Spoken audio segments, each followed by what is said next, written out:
രണ്ടാം ഘട്ടത്തിൽ മികച്ച പോളിംഗ് ആണ് രേഖപ്പെടുത്തിയത്. തൃശൂർ മുതൽ കാസർഗോഡ് വരെ ആവേശത്തോടെ ജനം പോളിംഗ് ബൂത്തിലെത്തിയതോടെ എല്ലാ ജില്ലകളിലും പോളിംഗ് ശതമാനം 70 പിന്നിട്ടു. കൂടുതൽ പോളിംഗ് വയനാട്ടിലാണ്, കുറവ് തൃശൂരിലും. ചിലയിടങ്ങളിൽ ഉണ്ടായ യന്ത്രത്തകരാർ മൂലം പോളിംഗ് പൂർത്തിയാക്കാൻ കഴിഞ്ഞില്ല. 6 മണിക്ക് ശേഷവും പോളിംഗ് അവിടെ നീണ്ടുപോയി.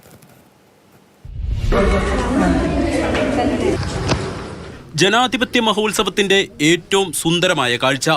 കല്യാണ വേദിയിൽ നിന്ന് പോലും വോട്ട് ചെയ്യാൻ ഓടിയെത്തുന്ന വോട്ടർ. മലപ്പുറം കരുവാരംകുണ്ടിൽ സ്വദേശിനി ജിൻഷിതയാണ് 11ാം വാർഡിലെ വിവാഹ വേഷത്തിൽ വോട്ട് ചെയ്യാനെത്തിയത്.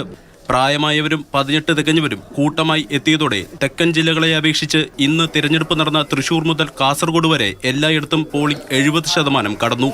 വയനാട്ടിലാണ് കനത്ത പോളിംഗ്, 78% കടന്നിരിക്കുന്നു. കുറവ് തൃശൂർ ജില്ലയിലാണ്. 2020 അപേക്ഷിച്ച് നോക്കുമ്പോൾ 3% കുറവാണ് രേഖപ്പെടുത്തിയിരിക്കുന്നത്. മുഖ്യമന്ത്രി പിണറായി വിജയനും കുടുംബവും രാവിലെ തന്നെ വോട്ട് രേഖപ്പെടുത്തി. KPCC അധ്യക്ഷനും CPM പാർട്ടി സെക്രട്ടറിയും തുടങ്ങി കേരള രാഷ്ട്രീയത്തിലെ മുതിർന്നവരെല്ലാം ജനാധിപത്യ മഹോത്സവത്തിന് സാക്ഷികളായി. ഏതൊരു ഉത്സവത്തിനും മാറ്റു കുറയ്ക്കാൻ ഒരാൾ കാണും. അങ്ങനെ ഒരാളായിരുന്നു കാസർഗോഡ് ആദൂരിൽ മദ്യപിച്ച് ഡ്യൂട്ടിക്കെത്തിയ പോലീസുകാരൻ. ഇയാളെ പോളിംഗ് സ്റ്റേഷനിൽ നിന്നും പുറത്താക്കി. കഴിഞ്ഞ ദിവസം വോട്ടിംഗ് യന്ത്രം തകരാറിലായ ആലപ്പുഴ മണ്ണഞ്ചേരി ഗവൺമെന്റ് ഹൈസ്കൂളിലെ ബൂത്തിലും റീപോളിംഗ് ഇന്ന് നടന്നു. എല്ലായിടത്തും മറ്റന്നാളാണ് വോട്ടെണ്ണൽ. News desk, Mathrubhumi news.